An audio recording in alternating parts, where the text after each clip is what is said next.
All right, what's up, guys? Welcome back to another episode of the Living the Dream podcast. Today on the show, we have Tiana Sanchez, who is the CEO and founder of Tiana Sanchez International. She is also a number one best-selling author, executive coach, corporate trainer, keynote speaker, and the host of Like a Real Boss podcast. Tiana, how you doing?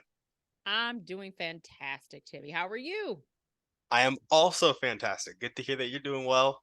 And we'd like to jump right in. So if you could start with just telling us a little bit more about yourself and what you like to do for fun, that'd be great.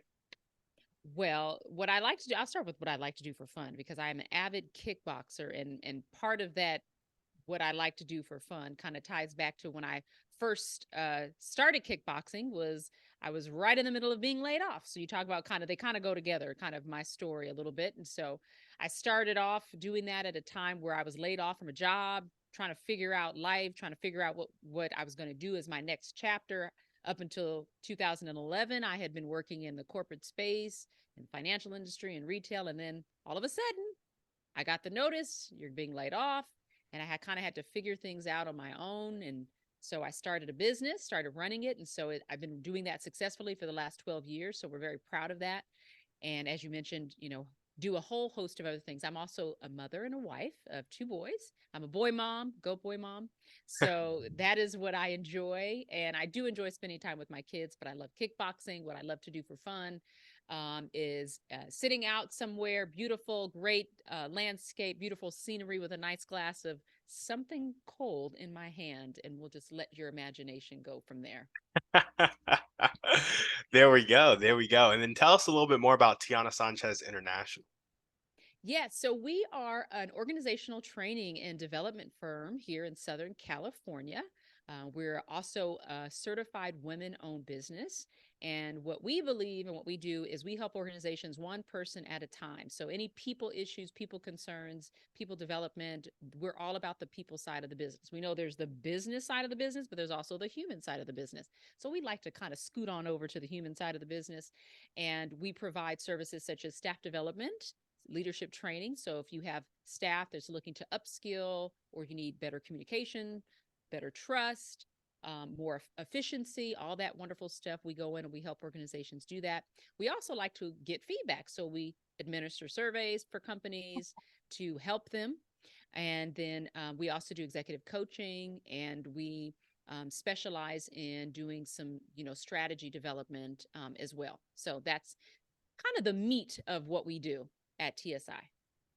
I gotcha. I gotcha. So really just developing people through and through. Through and through, through and through, one person at a time. I got it. And what made you start TSI back in 2011 when you got laid off? Like, what was like this instead of, there was real estate. You could have bought a business. You could have done a bunch of things. Why TSI?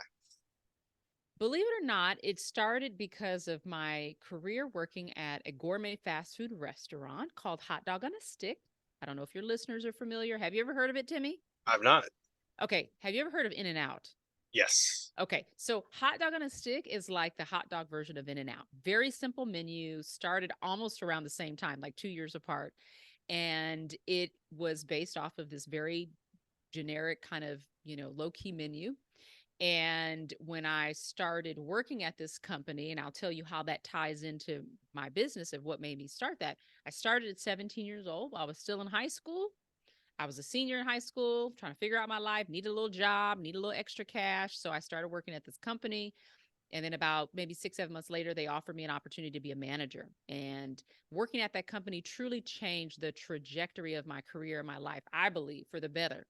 It was a pretty much all female led ran organization at that time. I was given huge responsibility and career advancement opportunities. I learned about money. I learned about scheduling and P&L statements and all that stuff.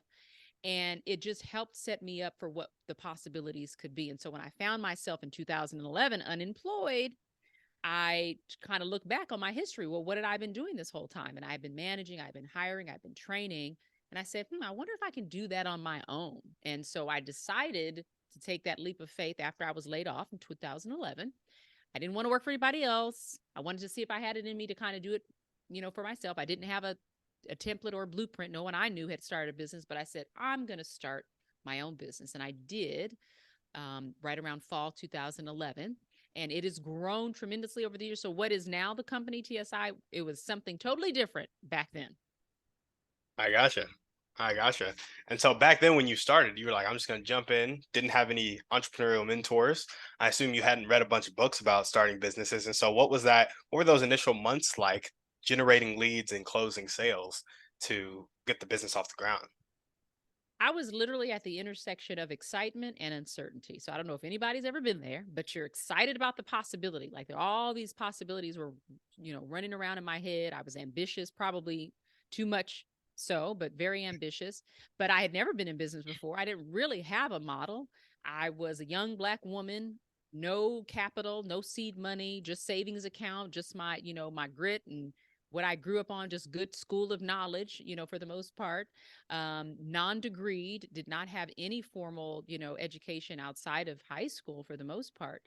And that was my journey. So I said, okay, well, if I'm going to do this, I'm going all in. And so immediately I started to surround myself with people that were kind of in the business. So I started navigating to people that had owned their business already, who would refer different opportunities to me. And then while I was still trying to figure things out, I was also trying to look for clients. And so I went directly into my immediate network. So the friends that the people that start there. You can have a huge network of people. So I started there and start to kind of define what I wanted the business to be. And it initially started off, Timmy, as a coaching practice. And so back when, life coaching, and I shouldn't put it in quotations because it is a thing, but it's very saturated, as you know now. Yep. And 12 years ago, it was there, but it wasn't quite as saturated as it is now. So I kind of dabbled a little bit, but I said that's not my thing. Like I'm not trying to do the whole life thing. I want to focus on the person at work, the career, the manager, because that was my lane. And that's what I did. And so I did start reading books, and I started networking, and I started attending seminars and classes and getting certified and all of those things. So that was the start of a really exciting journey. Gotcha. And so it started with friends and family. What does generating leads look like now? Are you doing paid ads, cold outreach, outbound email, like just referrals? Because the business has got so much momentum, affiliates. What are you running with nowadays? I will be the first to admit that I don't think we have a viable marketing strategy. And I'll tell you why. The number one way we get referrals or business is through referrals. Now, that might sound great because that means people that have done work with you believe in you and they refer you business. And that's fantastic. And that is on one hand, but that's not necessarily sustainable. That has been what has kept us afloat. That is what has kept our business thriving, has been referrals. And so I would say, again, like 80% of them are referrals. The other 20% come from different events that I may attend, where I may be invited to speak, deliver a presentation, meet somebody, and then develop that organically on my own. But for the most part, it is through referrals. So our team has been looking at different ways to create a more viable and a more sustainable way of generating leads. But I am clear on who my audience is and where they are. And so when people say, Tiana, get a TikTok, get Instagram, that's not where my people are. They are on LinkedIn for the most part. And that is literally the platform where I get a lot of leads. Mm, I gotcha. I saw an advertisement today for LinkedIn B2B business ads. Have you looked into that? Are they effective? Like, I just have no idea what about them. Yeah, no, I have. I've actually seen, they have things like they used to have this thing called Sales Navigator on LinkedIn. I don't know if they still have it, but they They do, yeah. did. Yeah. And then, the whole B2B, business to business, I'm sure it's effective. I, again, am a huge advocate for LinkedIn, and I think they've come a long way over the years. And it's something possibly to consider. I like, and I'll say it this way, I get to select the clients that I work with, I Mm, think is the best way to put it. And not all money is good money. ain't that the So truth?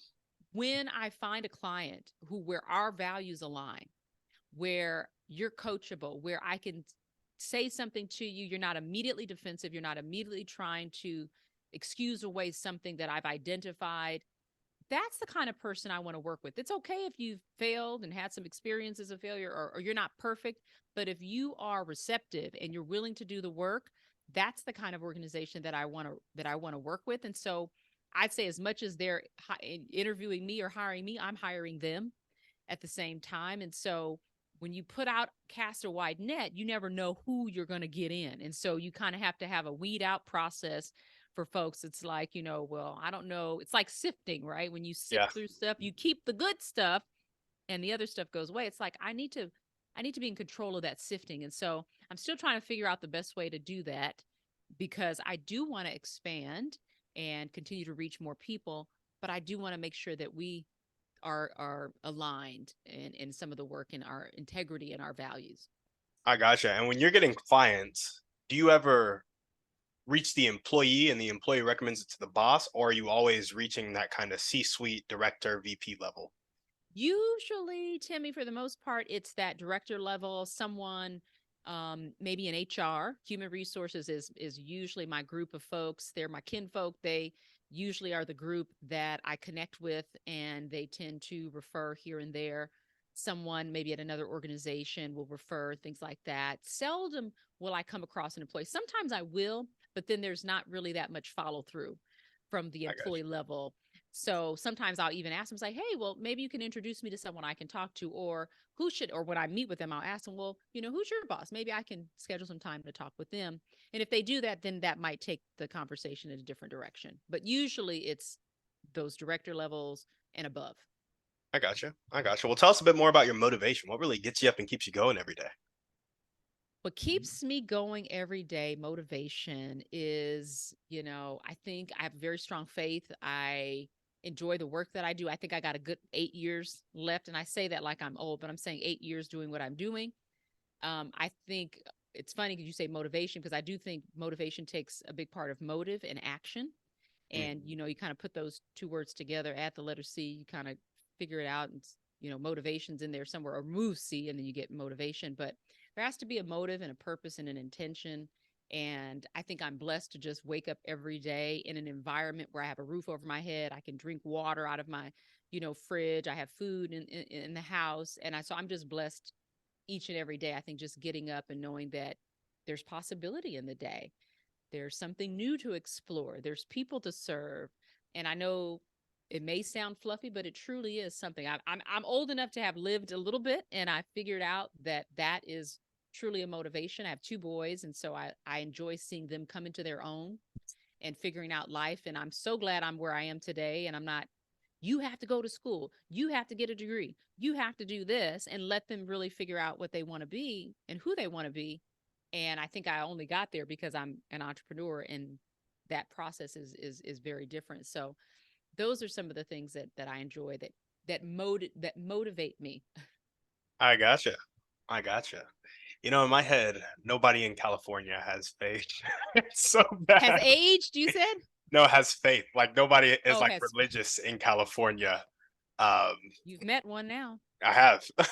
I've actually met a couple from the podcast, and I think that's just classic like propaganda skewing your perspective of a place. You know, there are plenty of Christians in California, plenty of people who are Islamic, plenty of Jews, I'm sure, for sure. Um, but Yes, there are. yeah, absolutely. Well, cool. Very strong faith. You enjoy the work that you do, and you realize that there's the possibility in every day to serve people and to just kind of seize the day.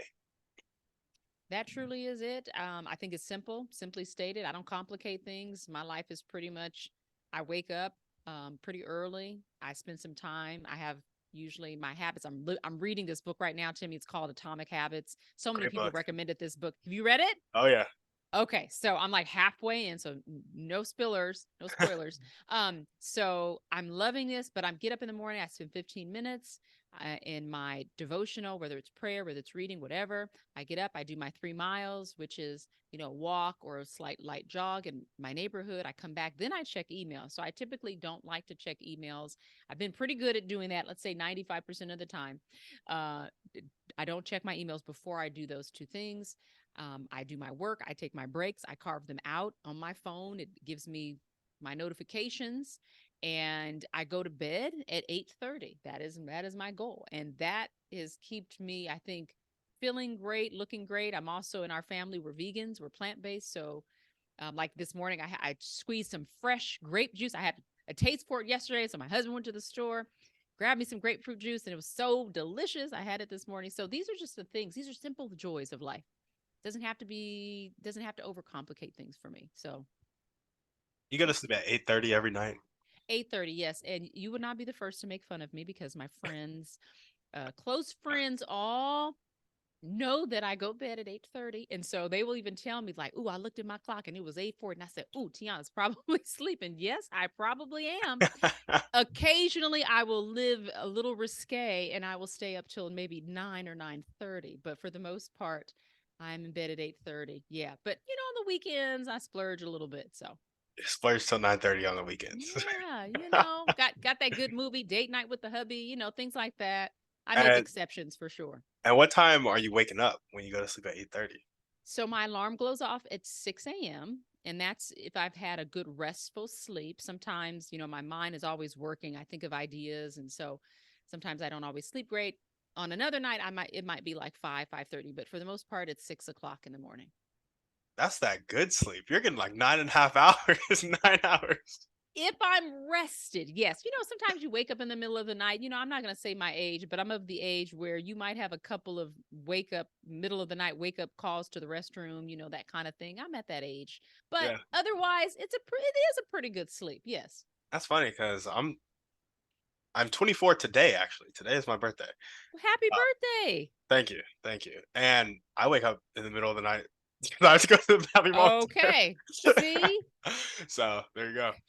Well, awesome, awesome. Dang, 8:30. So do your kids go to sleep at 8:30 too? my youngest is his bedtime is about 9, sometimes 9:30. He tries to, stay up in the living room, but he does go to bed at about 9. And then my oldest, who is your age actually, he does not live in the house and he's pretty much a late owl. He loves to stay up late, I think, but as he's working more, I believe, it's starting to catch up with him and, he enjoys his rest as well. I got you. I Yeah. got you. Well, cool, Tiana. Let's go ahead and jump into your dreams and goals. What's your vision for your life and for your business? For my life, I want a legacy for me, for my life to be one that is fulfilled, that is meaningful, and that has served others in some capacity, whether it's served others through a word, something they heard me say. They went to a conference and I was I was speaking at something and they, it was powerful or whatever it was, and it meant something to them. Whether it was in a book that I wrote and it was given to them at a time that they were going through some difficulties and some challenges, and it really meant something to them. Or you asked about business, maybe I helped serve an organization who was struggling or help them to see their employees as humans and not, you know, just a number or system, and it made a difference in some capacity. So I would hope that when my time is up on this earth, that those would be the things that I'm remembered for, and that would be an ultimate dream that I could have that realized while I'm still here. Let's say I want my flowers now, as they say. Um, that would be a great dream for me to have. I don't necessarily traveling is wonderful, and I know that's the thing that a lot of people love to do. Hey, I'm a local girl. I think there's plenty of joy and plenty of things to do and accomplish and see here. And so I would say that's one of my biggest dreams, and to be able to have some wealth that I can, leave to my children and have them enjoy it and their children's children and all of that. I gotcha. And do you see yourself selling the business ever, or do you see yourself keeping it and passing it down? Initially, I would love to keep it and pass it down, but it's clear that both my boys are not forward facing.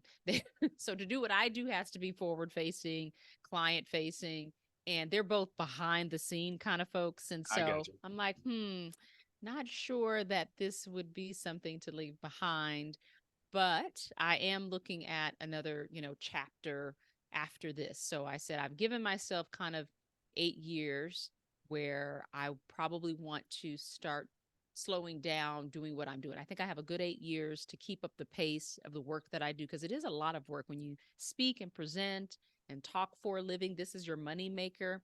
And then you also have to create content and you're working with people. There's a lot of brain power behind the work. And I would imagine that for everybody. So I think good 8 years. And then I would segue. And what I would love to do is continue to speak and write books. And maybe then I may look at some travel. Okay. Okay. So 8 years of focused business and then off to speaking and writing books. Yes, because that will have been 20 years for me in the business because we started 12 years ago. I'd give it about 8 more years. That'll be about 20 years. That puts me, kind of mid 50 range. And that's not old at all. There's a lot of people who continue to do that. I want to transition the type of work that I do to look differently. So I still want to do work.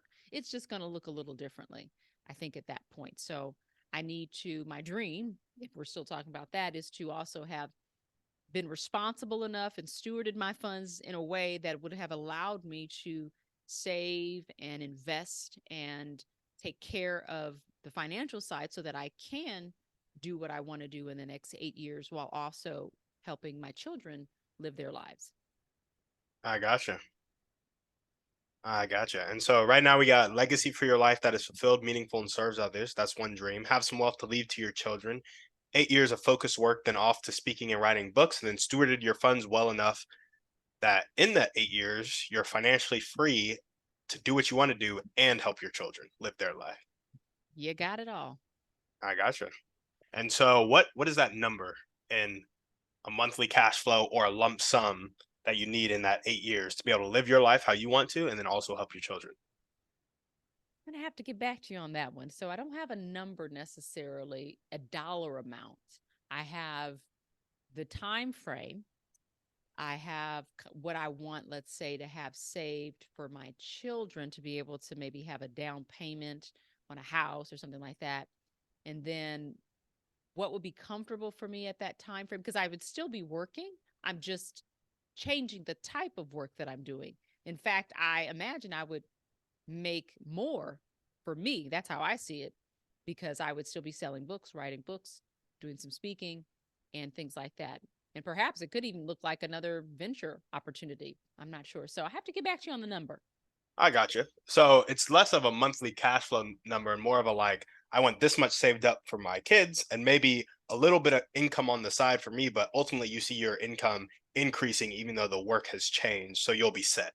I do. I definitely see it increasing, not decreasing, either increasing directly by what I do or increasing because of the investments that I have or paying good dividends. I So gotcha. there's some good passive income in there. I certainly want within the 8 year time a steady flow of passive income where I don't have to do anything. My money is doing everything. Gotcha. And is that stocks for you, real estate for you, kind of passively owning businesses where you hire a CEO to run it? What does For that? me, it's probably the former two. So stocks, investments, some real estate, likely that those would be the ones I would be looking at. I gotcha. There we go. Well, cool. What are the top 1 to 2 skills that you need to develop right now to make these dreams and goals come true? Skills that I need to develop, good understanding of investments and finances and stocks. I feel like I have a general knowledge, but I think having that will help me to achieve that financial goal, even if I don't have a number, but getting there. I have a supportive family already, which is great. And possibly really looking at when we talk about the exit strategy. So oftentimes people say, well, do you want to scale up, scale up or sell the business? And that isn't something that I know too much about. Now, how you start your business, keep it flowing, keep that revenue in, but scaling up or exiting the business is not something that I've never done before. So understanding what that process looks like when I get to a place where I am saying goodbye to the business or handing it over or leaving it to the kids, I need to figure out what that looks like. So some business acumen on exit strategy and some financial acumen. I gotcha. I gotcha. And have you read Traction? Okay, so if I pick up my phone right now, you will see that Traction is in my Audible library. It is next up to be read. So after Atomic Habits. So that is another book. My mentor has even told me about Traction like 2 years ago. So it is next. I gotcha. I gotcha. And So are this, you saying that that's going to help me if I read that book? so I actually haven't read Traction. I just know it's the go-to business book for like systems. And so it's been recommended to me like 50 times as well, but I'm more on the generating revenue side as opposed to building system side. And so once I get that revenue in, Traction will be a more relevant book for me, but it's just not right now. And I've also had Exit Rich recommended to me. which is a book on exiting rich. I'll have to add that to my list. I love reading books, so I'll have to add that. I have not heard of it. Yeah, yeah. I just those two books have been recommended to me for those topics, and they're just not relevant topics for me right now.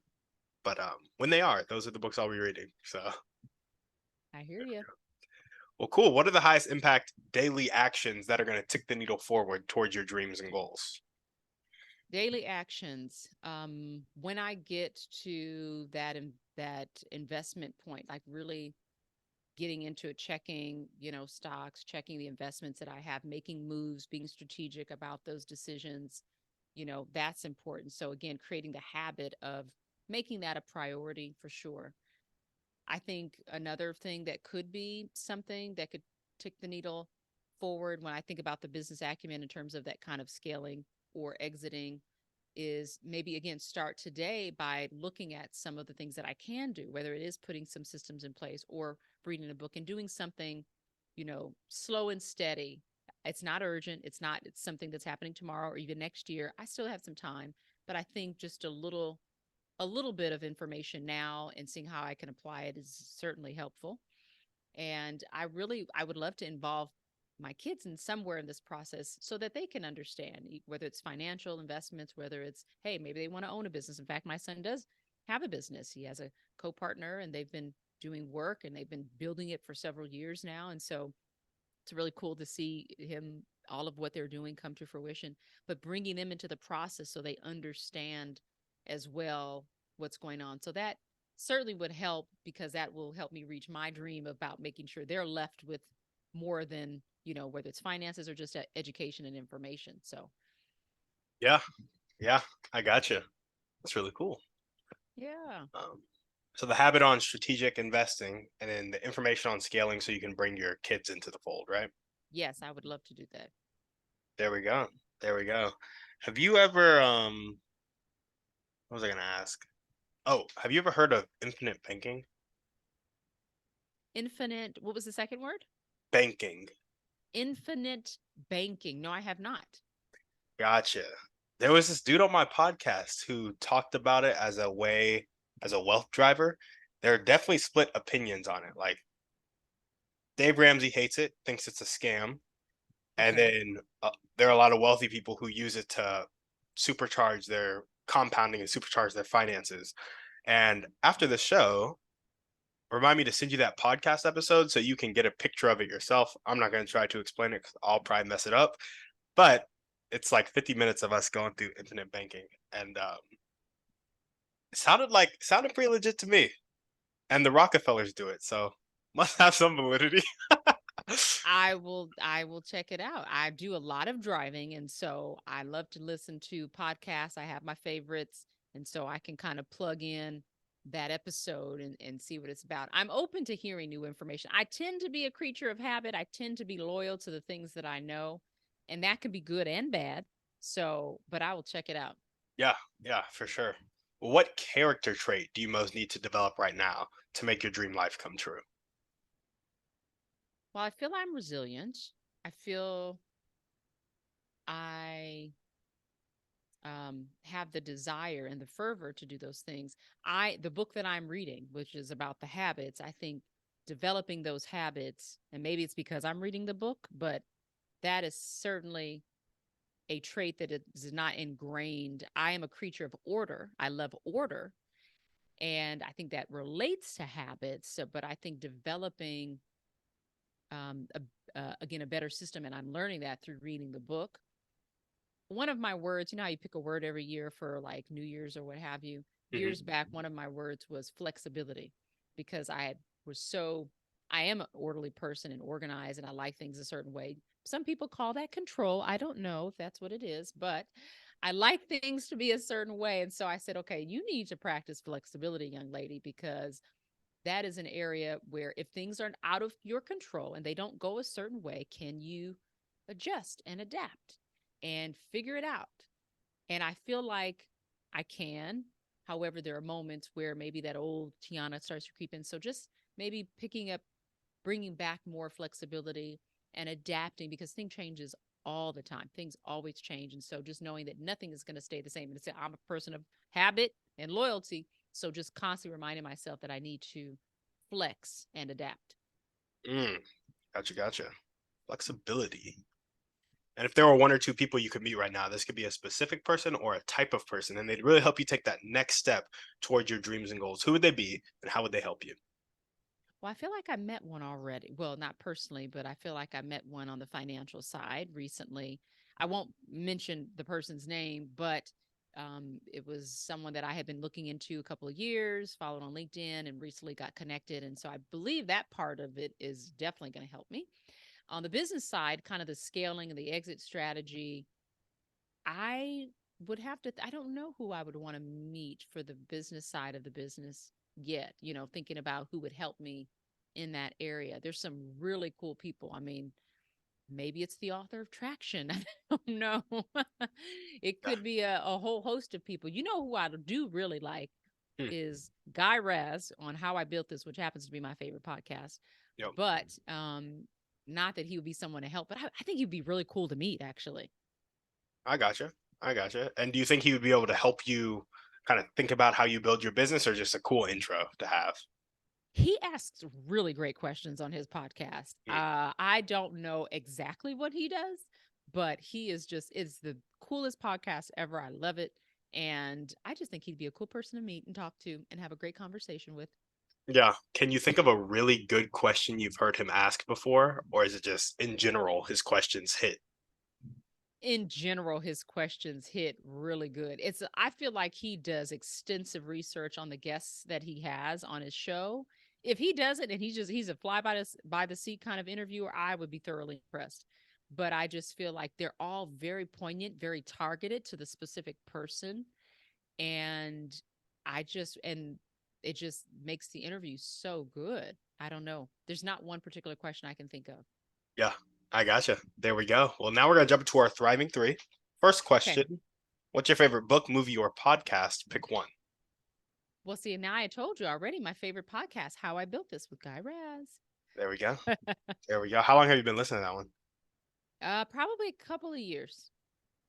I feel that. Do you know how long it's been around? I don't, but I've gone back to like 20. I've scrolled because I'm now looking at like old episodes, and I want to say I've gone back and saw some 2017, 2018, maybe 2018, maybe. Yeah, But I don't know if it's gone longer than that. I feel like there's maybe 500 and plus episodes. I could be totally off, by the way, but I think somewhere around there. I feel that. And what's one way you like to take care of yourself? I take care of myself by eating well. I take care of myself by going to bed at 8:30. And I take care of myself by saying no to something every day. Ooh, saying no to something every day. Yes, I like that. I you like. got to say no sometimes. It's okay. A no is not no forever. It's just no today. No right now. Yeah. And so, what time do you, or at what point in your life did you start going to sleep at 8:30, and at what point did you make the switch to being vegan? I will, I made the switch to being vegan about almost 10 years ago because my husband became vegan. He was suffering with some health challenges, and he went to see a couple of people, and they suggested that he go on a raw vegan diet for like 30 days. And I remember he did that. And within 30 days, he had lost a lot of weight. And he's already 6'6", my husband. He's 6'6", he's tall and he's slender. So when he lost weight, you could really tell because he was already kind of a slender person. And he just said he felt great and he didn't want to go back. And so our household, changed a lot.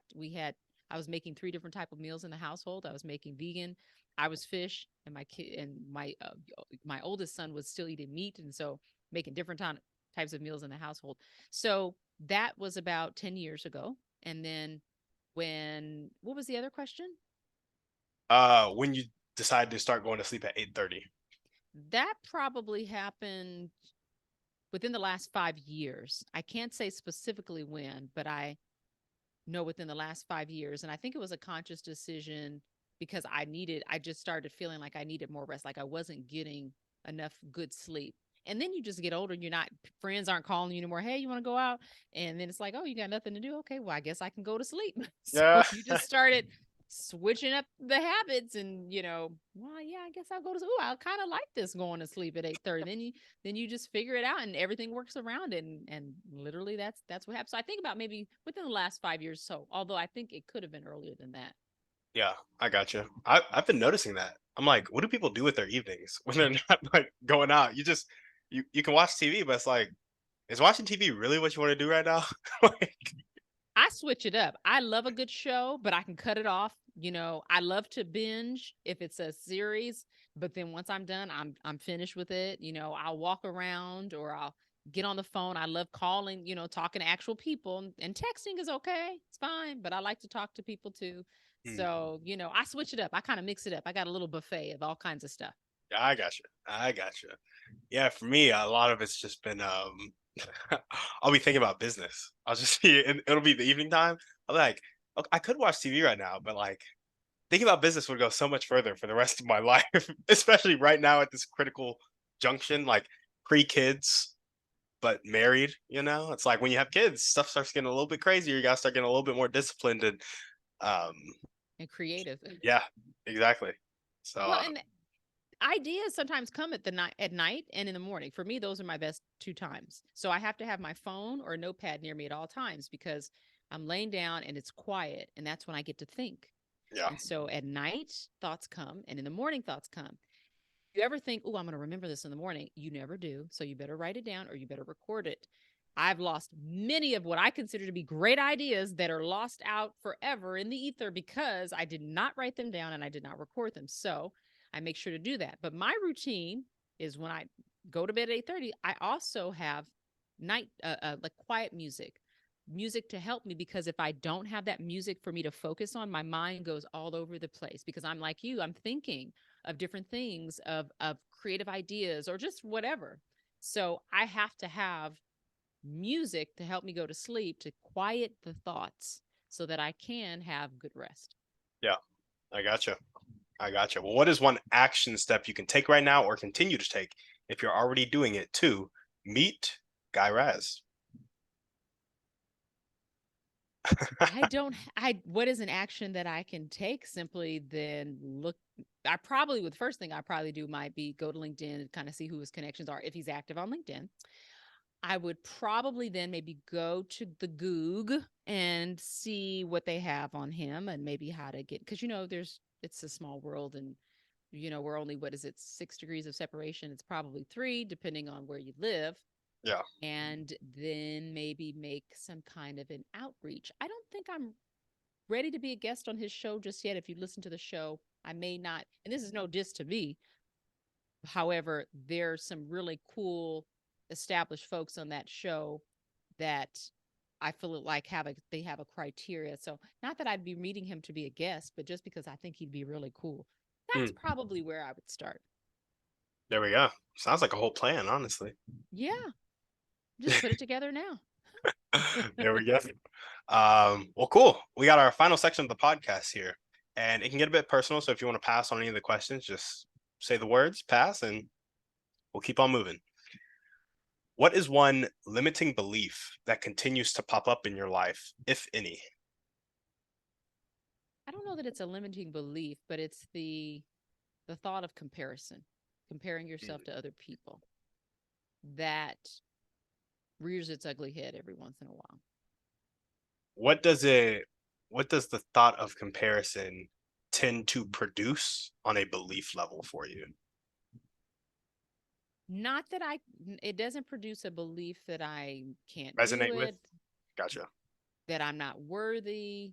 It's maybe the belief that I have the desire to, it's not even, I don't even know if it's a desire. So when it comes up, the first thing that goes to my mind is I'll think of like, wow, that's really cool that they did that. And then I'll say, what are you doing? Like, are you, how come you're not at that level? Or how come you haven't achieved that? And then as soon as that thought comes, I go back to, well, I know this individual or these people, and they've worked 60, 70, 80 hours and think, Tiana, you're not trying to do that. You don't want to do that. That's not how you go to bed at 8:30. And so then I come back to reality and I'm like, yeah, you're right. It's like I have to, well, someone once said, you have to be willing to do what others did to get what others have gotten. Hmm. And I'll never forget that. And so when a thought like that comes, I think, well, am I willing to do what others did to get what they have gotten? And sometimes the answer is no. I don't want to work that. I love being able to keep my schedule the way it is. I have a lot of flexibility. I get to spend time with my family. I get to cook with my family. I get to do all these different things. And I know there's sacrifices when you sometimes your income increases, or you travel the world, or you do things. And that's just not where I am today. So I don't know if that answers your question, but it's kind of like the thought comes, but then I immediately am able to combat it with something. So Yeah, yeah, I feel that. I would say that answers the question. I like it. We got one last question then, because the rest of them don't really apply um, okay. to that answer. So I'll just go to the last question. What is your favorite belief about yourself? My favorite belief about myself is that I am capable, I am able, and me personally with Christ, I can do all things. That is just my personal belief. It is a mantra. It is something. And so when you think that on that level and have that assurance, it really propels you forward in a lot of areas in your life. And so when you hold on to that and you're grounded and you're rooted in that, you believe in that and you live your life that way, then every other trial and tribulation and thing that's in front of you, um, it you can navigate it a lot easier, I think. Yeah, absolutely. Well, awesome. Tiana, that's all we got for you. Thanks so much for coming on the show. Thank you, Tim. It was a pleasure. I appreciate it. Of course, is there anything else you want to chat about before we sign off? You are a fantastic host. That's all I want to say. Hey, I appreciate it. Well, cool. If you guys are listening to this and you loved what Tiana had to say, make sure to check her out. The links to do so will be down in the show notes. Thank you guys so much for watching. We will see you on the next one. And on that note, we're out.